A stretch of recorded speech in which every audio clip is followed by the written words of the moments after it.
ओम नमः शिवाय। हर हर महादेव। आज फागुन माह के कृष्ण पक्ष की द्वितीय तिथि और शुक्रवार है। आप सभी श्रोताओं की मंगल कामना के साथ शुरू करते हैं आज की कथा। प्रेम से बोलिए गणेश गजानंद की जय हो। एक नगर में एक बूढ़ी माई रहती थी। वो रोजाना मिट्टी के गणेश जी की पूजा किया करती थी। वह रोजाना मिट्टी का गणेश जी बनाती और फिर पूजा करती। पर जैसे ही बूढ़ी माई गणेश जी की प्रतिमा को स्नान कराती तो मिट्टी का गणेश जी था तो वह गल जाता था। तो वह बूढ़ी माई बड़े ही परेशान होती। वह चाहती थी कि मेरे पास ऐसी प्रतिमा हो जो खराब ना हो तो कितना अच्छा हो। तो एक समय की बात है, बूढ़ी माई के घर के पास एक सेठ जी का मकान बन रहा था। तब बूढ़ी माई मकान बनने वाले मिस्त्री के पास जाकर बोली कि बेटा, मुझे पत्थर की मूर्ति बना दे। मैं गणेश जी की पूजा करती हूँ, मिट्टी का गणेश जी बनाती हूँ, पानी लगते ही वो तो गल जाता है। तो मैं तो बूढ़ी हो चली हूँ, मुझसे रोजाना गणेश जी बनाया नहीं जाता है। इसलिए बेटा, तुम मेरे लिए एक पत्थर का गणेश जी बना दे। गणेश भगवान तेरी सारी मनोकामनाएं पूर्ण करेंगे। तो बूढ़ी माई की बात सुनकर मिस्त्री बोला कि हम तुम्हारे लिए मूर्ति बनाएंगे, उतनी देर में तो हम अपनी दीवार बना लेंगे। हमारे पास इतना समय नहीं है कि सेठ जी का काम बीच में छोड़कर हम तुम्हारे लिए मूर्ति बनाएं। तो यह सुनते ही बूढ़ी माई को बड़ा ही दुख हुआ और मन ही मन कहने लगी कि भगवान करे तुम्हारी यह दीवार कभी भी ना बने। यह कहकर बूढ़ी अम्मा अपने घर चली गई और मिस्त्री और मजदूर दीवार बनाने में लग गई। अब दीवार जैसे ही बनाए तो वह टेढ़ी हो जाए तो दीवार को तोड़े फिर बसे बनाए पर सीधी दीवार ना बने। इस तरह पूरा दिन एक ही दीवार को तोड़ते बनाते हुए बीत गया। शाम को सेठ जी आए और कहने लगे कि आपने अभी तक कुछ नहीं किया है। तो मिस्त्री ने बूढ़ी माई के आने की सारी बात बताई। तो सेठ जी ने सुनकर बूढ़ी माई के पास गए और प्रणाम करके कहने लगे कि माँ जी, आप आशीर्वाद दो कि मेरा मकान जल्दी से पूरा हो जाए। मैं तुम्हारे लिए पत्थर का सोने का गणेश जी बनवा दूंगा। तो यह सुनकर बूढ़ी माई बहुत ही प्रसन्न हुई और उसने सेठ जी को आशीर्वाद दिया कि बेटा, बिना कोई विघ्न के तेरा मकान जल्दी से पूरा हो जाएगा। तो सेठ जी ने आकर देखा कि टेढ़ी दीवार थी वह बिल्कुल सीधा हो गई। तो यह गणेश जी चमत्कार देखकर मिस्त्री और मजदूर सेठ जी सारे गणेश जी की जय जयकार करने लगे और सेठ जी ने जैसा कहा था वैसा ही किया। सोने का गणेश जी बनवाकर बूढ़ी माई को लाकर दे दिया। तो यह देखकर बूढ़ी अम्मा बहुत ही प्रसन्न हुई और सेठ जी ने को ढेरों दुआएं देने लगी। उसी दिन से सेठ जी भी गणेश जी का पक्का भक्त बन गया और रोजाना सबसे पहले उठकर स्नान करता, फिर गणेश जी की पूजा करके अन्य कोई काम किया करता था। तो गणेश जी के आशीर्वाद से सेठ जी दिन दुगनी रात चुगनी तरक्की करने लगा। बोलिए गणेश जी भगवान की जय हो। अगली कहानी श्री गणेश कृष्ण कन्हैया की। बोलिए राधा कृष्णा की जय हो। एक समय की बात है कि जसोदा मैया को कृष्ण कन्हैया के उलन से गुस्सा आ गया और वह छड़ी लेकर कन्हैया के पीछे दौड़ी। जब प्रभु ने अपनी मैया को क्रोध में देखा तो वह अपना बचाव करने के लिए भागते भागते एक कुम्हार के पास पहुंच गई। कुम्हार मिट्टी के घड़े बनाने में व्यस्त था, लेकिन जैसे ही कुम्हार ने श्री कृष्ण को आया हुआ देखा तो वह बहुत ही प्रसन्न हुआ।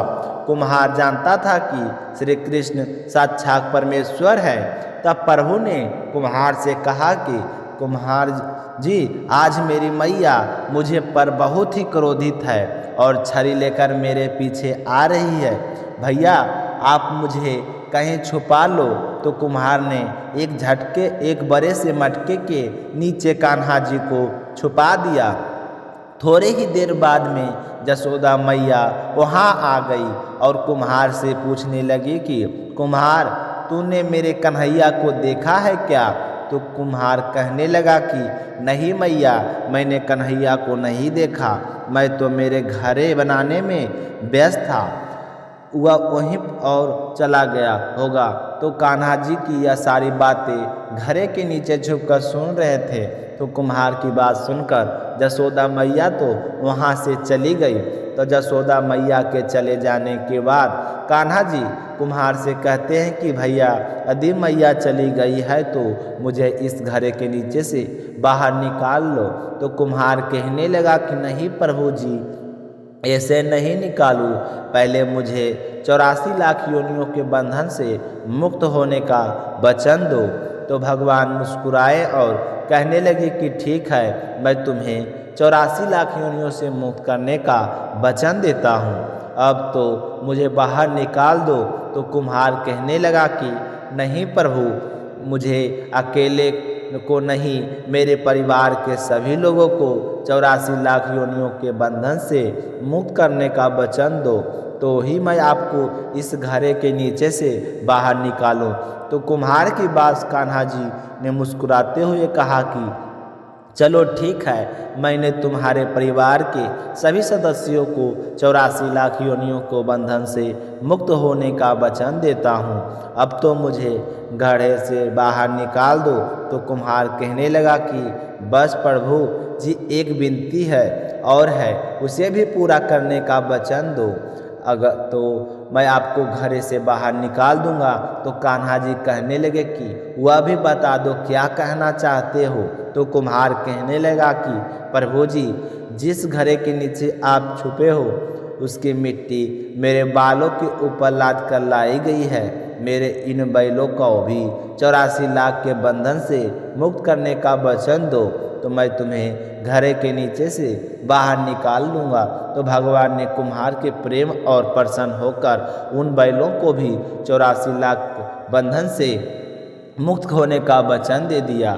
फिर कान्हा जी के कहने लगे कि अब तो तुम्हारी सारी इच्छाएं पूरी हो गई है, अब तो मुझे घड़े से बाहर निकाल दो। तो कुम्हार कहने लगा कि नहीं भगवान, एक अंतिम इच्छा है, उसे भी पूरा कर दीजिए। तो कान्हा जी कहने लगे कि जल्दी करो, अपनी इच्छा बताओ, मेरी मैया मुझे ढूंढते ढूंढते परेशान हो गई होगी। तो कान्हा जी की बात सुनकर कुम्हार कहने लगा कि मेरी अंतिम इच्छा यह है कि जो भी प्राणी हम दोनों के बीच में हुए इस संवाद को सुनेगा वह 84 लाख योनियों के बंधन से मुक्त हो जाएगा, यह वचन दे दो, तो मैं इसको आपको इस घड़े से बाहर निकाल दूंगा। तो कुम्हार की इस तरह प्रेम भरी बातों को सुनकर श्री कृष्ण भगवान बहुत ही खुश हुए और कुम्हार की इस इच्छा को भी पूरा कर दिया। फिर कुम्हार ने बाल श्री कृष्ण को घड़े के नीचे से बाहर निकालकर उनके चरणों का अष्टांग प्रणाम किया, प्रभु जी के चरण धोए और चना अमृत लिया और अपनी पूरी झोपड़ी में चना अमृत का छिड़काव किया और प्रभु जी के गले लगाकर इतना रोए कि प्रभु में भी विलीन हो गए। तो सोचने की बात यह है कि जो बाल श्री कृष्ण 7 कोस लंबे चौड़े और गोवर्धन पर्वत को अपनी एक अंगुली पर उठा सकते हैं, तो क्या वे घड़ा नहीं उठा सकते थे। पर यह बात है कि बिना प्रेम रिझे नहीं नटवर नंद किशोर कोई कितने भी यज्ञ करे, अनुष्ठान करे, कितने भी दान करे, चाहे कितने ही भक्ति कर ले, लेकिन जब तक मन में प्राणी मात्र के लिए प्रेम नहीं होगा तो प्रभु श्री कृष्ण से मिलन कभी नहीं हो सकता। बोलिए कान्हा जी की जय हो। प्राचीन समय की बात है, उज्जैन में एक ब्राह्मण रहता था। उसने खेती व्यापार आदि करके बहुत सी धन संपत्ति इकट्ठी कर ली थी। वह बहुत ही कृपाकामी और लोभी तथा क्रोध में तो उसे बात में आ जाया करता था। उसने अपने जाति बंधु और अतिथियों को कभी मीठी वाणी से प्रसन्न भी नहीं किया था।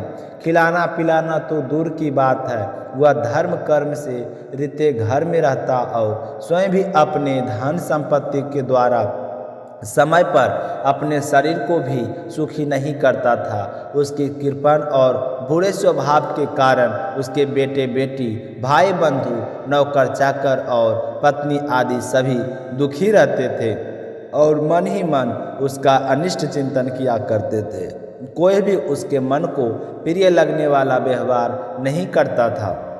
वह लोक परलोक दोनों से गिर गया था। बस यक्ष के समान धन की रखवाली करता रहता। उस धन से वह ना तो कोई धर्म का कार्य करता और ना ही कोई सुख भोगता था। बहुत दिनों तक इसी प्रकार जीवन बिताने से उस पर महायज्ञ की भागी देवता भी बिगड़ गए। हे उद्धव जी, पंच महायज्ञ के भाग के तिरस्कार से उसके पूर्व पुण्य का संहार, जिसके बल से अब तक धन टिका हुआ था, वह जाता रहा और जिसे उसने बड़े उद्योग और कठिन परिश्रम से इकट्ठा किया था, वह धन उसकी आंखों के सामने ही नष्ट भ्रष्ट हो गया। उसी बीच ब्राह्मण का कुछ धन तो उसके कुटुंब ने ही छीन लिया। कुछ चोर चुरा कर ले गए, कुछ आग लग जाने के आदि देवी कोप से नष्ट हो गया, कुछ समय के फेर से मारा गया, कुछ साधारण मनुष्यों ने ले लिया और बचा हुआ खुचा धन दंड के रूप में शासकों ने हड़प लिया। हे उद्धव जी, इस प्रकार उसकी सारी संपत्ति जाती रही। ना तो उसने धर्म कमाया और ना ही उसने भोगे। इधर उसके सगे संबंधित ने भी उसकी ओर से सुख मोल दिया। अब उसे बड़ी भयानक चिंता ने घेर लिया। धन के नाश से उसके हृदय में बड़ी ही जलन हुई। उसके मन खेद से भर गया। आंसुओं के कारण उसका गला रुंधी। परंतु इस तरह चिंता करते करते उसके मन में संसार के प्रति महान दुख, बुद्धि और उत्कृष्ट वैराग्य का उदय हो गया। अब वह ब्राह्मण मन ही मन कहने लगा कि हे हाय, बड़े खेद की बात है कि मैंने इतने दिनों तक अपने को व्यर्थ में इसी प्रकार सताया। जिस धन के लिए इतने जी तोड़ मेहनत की, वह धन ना तो धर्म कर्म में लगा और ना ही मेरे सुखों में बेकाम आया। प्राय देखा जाता है कि कृपयान पुरुषों को धन से कभी भी सुख नहीं मिलता। वे इस लोक में धन कमाते हैं और उसी धन की रक्षा की चिंता में जलते रहते हैं और मरने पर धर्म न करने के कारण नरक में भी जाते हैं। इसलिए उनका ना तो यह लोक सुधरता है और ना ही परलोक सुधरता है। जैसे थोड़ा सा ही कोड सर्वांग सुंदर स्वरूप को बिगाड़ देता है, वैसे ही एक अक सा लोभ भी यशस्वी को शुद्ध यश और गुणों पर पानी फेर देता है। धन कमाने में कमा लेने पर उसको बढ़ाने रखने से एवं खर्च करने में तथा उसके ना स्वरूप भोग में जहाँ देखो वही निरंतर परिश्रम, भय, चिंता और धर्म का ही समान करना पड़ता है। चोरी, हिंसा, झूठ बोलना, दम, काम, क्रोध, गर्व, अहंकार, भेद बुद्धि बर अविश्वास, स्पर्धा, लंपटा, जुआ और शराब, यह 12 अनर्थ मनुष्यों के में धन के कारण ही माने गए हैं। इसलिए कल्याणकामी पुरुष को चाहिए कि स्वार्थ एवं परामार्थ के विरोधी अर्थ नामधारी अनर्थ को दूर से ही छोड़ दे।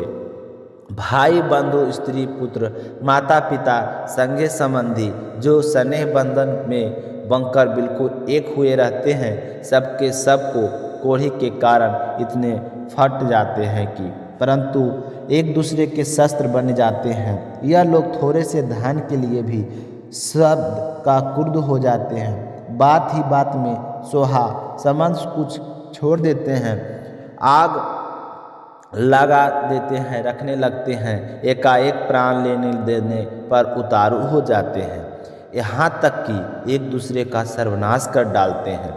देवताओं के भी प्रार्थनीय मनुष्य जन्म को और उसमें ही श्रेष्ठ ब्राह्मण शरीर प्राप्त करके जो उसका अनादर करते हैं, वे अपने सच्चे स्वार्थ परामार्थ का नाश करते हैं, वे अशुभ गति को प्राप्त होते हैं। यह मनुष्य शरीर मोक्ष और स्वर्ग का उद्धार है। इसको पाकर भी ऐसा कौन बुद्धिमान मनुष्य है जो अनर्थ के धाम धन के चक्कर में फंसा रहे। जो मनुष्य देवता, ऋषि, पितर, प्राणी, जाति, भाई, कुटुंबी और धन के दूसरे भागीदारों को उनका भाग देकर संतुष्ट नहीं रखता, ना स्वयं उसका उपयोग करता। वह यज्ञ के समान धन की करने वाला कृपान तो अवश्य ही अधोगति को प्राप्त होता है। मैं अपने कर्तव्य से हो गया हूँ। मैंने प्रमाद में अपनी आय, धन और बल पुरुष खो दिए। विवेकी लोग जिन साधनों से मोक्ष तक प्राप्त कर लेते हैं, उन्हीं को मैंने धन इकट्ठा करने की व्यर्थ चेष्टा में खो दिया है। अब बुढ़ापे में कौन सा साधन करूँगा, मुझे मालूम नहीं होता कि बड़े बड़े विद्वान भी धन की व्यर्थ तृष्णा से निरंतर क्यों दुखी रहते हैं। ना हो अवश्य ही यह संसार किसी की माया से अत्यंत मोहित हो रहा है। यह मनुष्य शरीर काल के विकराल गाल में पड़ा हुआ है। इसको धन से धन देने वाले देवताओं और लोगों से, भोग वासनाओं और उनको पूर्ण करने वालों से तथा पुनः पुनः जन्म मृत्यु के चक्कर में डालने वाले काम कर्मों से लोभ ही क्या है। इसमें संदेह नहीं है कि सर्वदेव स्वरूप भगवान मुझे इस पर प्रसन्न है, तभी तो उन्होंने मुझे इस दशा में पहुंचाया है और मुझे जगत के प्रति यह दुख बुद्धि और वैराग्य दिया है। वस्तुत वैराग्य ही इस संसार सागर से पार होने के लिए नौका के समान है। मैं अब ऐसी अवस्था में पहुंच गया हूं। यदि मेरी आयु शेष हो तो मैं आत्मलाभ में ही संतुष्ट रहकर अपने परमार्थ के संबंध से सावधान हो जाऊंगा और अब जो समय शेष बच रहा है उसमें अपने शरीर को तपस्या के द्वारा सुखा डालूंगा। तीनों लोगों के स्वामी देवगण मेरे इस संकल्प का अनुमोदन करें। अभी निराश होने की कोई बात नहीं, क्योंकि राजा खटवाग ने तो 2 घड़ी में ही भगवान धाम की प्राप्ति कर ली थी। भगवान श्री कृष्ण कहते हैं कि हे उद्धव जी, उस उज्जैन निवासी ब्राह्मण ने मन ही मन इस प्रकार निश्चय करके मैं और मेरे पन की गांठ खोल दी। इसके बाद वह शांत होकर मौन सन्यासी हो गया। अब उसके चित्त में किसी भी स्थान, वस्तु या व्यक्ति के प्रति आसक्ति नहीं रही। उसने अपने मन, इंद्रिय और को वश में कर लिया। वह पृथ्वी पर स्वच्छ रूप से विचारने लगा। वह भिक्षा के लिए नगर और गांव में जाता आवश्यक था, परंतु इस प्रकार जाता कि कोई उसे पहचान नहीं पाता। उद्धव जी, वह भिक्षुक अब धूत बूढ़ा हो चला था। दुष्ट उसे देखते ही टूट पड़ते, तरह तरह के उसका तिरस्कार करते, उसे तंग करते। कोई उसका दंड छीन लेता, कोई उसका भिक्षा पात्र झटक जाता, कोई कमंडल उठा ले जाता, तो कोई आसन, रुद्राक्ष माला और कंथा ही लेकर भाग जाता, तो कोई लंगोटी और वस्त्रों को इधर उधर डाल देते और कोई उससे वस्तुओं में देखकर कोई दिखाकर फिर से छीन लेते। जब वह अवधूत मधुकारी मांग कर लाता और बाहर नदी तट पर भोजन करने बैठता तो पापी लोग उसके सिर पर मुत देते थे, कभी थूक देते थे। वे लोग उस मौन अवधूत को इस तरह से बोलने के लिए विवश करते। वह इस तरह सताए जाने पर भी बोलता नहीं था तो उसने पीटने लगते। उसे कोई चोर कहकर डांटने डपट लगता, कोई कहता इस बंधा लो और फिर उसे रस्सी से बांधकर खींचने लगते। कोई उसका तिरस्कार करके इस प्रकार ताना कसते कि देखो देखो, इस कृष्णपान ने धर्म का ढोंग रचा है। धन संपत्ति जाती रही, स्त्री पुत्रों ने घर से निकाल दिया था, तो वह साधु बनने का ढोंग कर रहा है और भिक्षा मांगने का रोजगार लिया है। अरे देखो सही, यह मोटा तागड़ा भिखारी धैर्य में बड़ी ही पर्वत के समान है। यह मौन रहकर अपना काम बनाना चाहता है। सचमुच यह तो बगुले से बढ़कर भी ढोंगी है। दंड निश्चय है कि कोई अवधूत की हंसी उड़ाता है तो वह अधोबाय छोड़ता है। जैसे लोग तोता, मैना आदि पालतू पक्षियों को बांध लेते हैं या पिंजरे में बंद कर लेते हैं, वही ऐसे लोग उसे बांधकर घरों में बंद कर देते हैं, किंतु वह चुपचाप सहन करता रहता है। उसे कभी ज्वर आदि के कारण देही पीड़ा सहनी पड़ती है, कभी गर्मी सर्दी आदि से देवी कष्ट उठाना पड़ता है। कभी दर्जन लोग अपमान आदि के द्वारा उस भौतिक पीड़ा पहुंचाती, परंतु भिक्षु के मन में इसके कोई विकार नहीं होता। वह समझता है कि यह सब मेरे पूर्व जन्म को कर्मों का फल है, यह तो मुझे भोगना ही पड़ेगा। यद्यपि नीच मनुष्य तरह तरह के तिरस्कार करके उसे उसके धर्म से गिराने की चेष्टा किया करते, फिर भी वह बड़ी दृढ़ता से अपने धर्म में स्थिर रहता है और सात्विक धर्म का आश्रय लेकर कभी कभी ऐसे उदार प्रकट किया करता है जैसे ब्राह्मण कहता है कि मेरे सुख अथवा दुख का कारण ना तो यह मनुष्य है, ना ही देवता है, ना ही शरीर है और ना ही ग्रह कर्म एवं काल आदि से स्तुति और महात्मा जन मन को ही इसका परम कारण का बतलाते हैं और मन ही इस संसार चक्र को चला रहा है। सच में मन तो बहुत बलवान है, इसी ने विषयों में कारण गणों की उसे संबंध रखने वाली वृत्तियों को सृष्टि की है। तो आज हम इस कथा को यहीं तक रहने वाले हैं, तो आप सुनेंगे इसके आगे अगली अध्याय में। तो आप सभी से हमें नर्व निवेदन है कि अभी तक आपने शिला भक्ति स्टोरीज चैनल को सब्सक्राइब नहीं किए हैं तो सब्सक्राइब कर दें, ताकि शिला भक्ति की परिवार आगे बढ़ सके। तो अगर हमें कथा कहने में कुछ गलती होती है तो माफ़ कीजिएगा, हम सही करने की कोशिश करेंगे। मिलते हैं नेक्स्ट वीडियो में, तब तक अपना ख्याल रखिएगा। जय श्री कृष्णा, राधे राधे।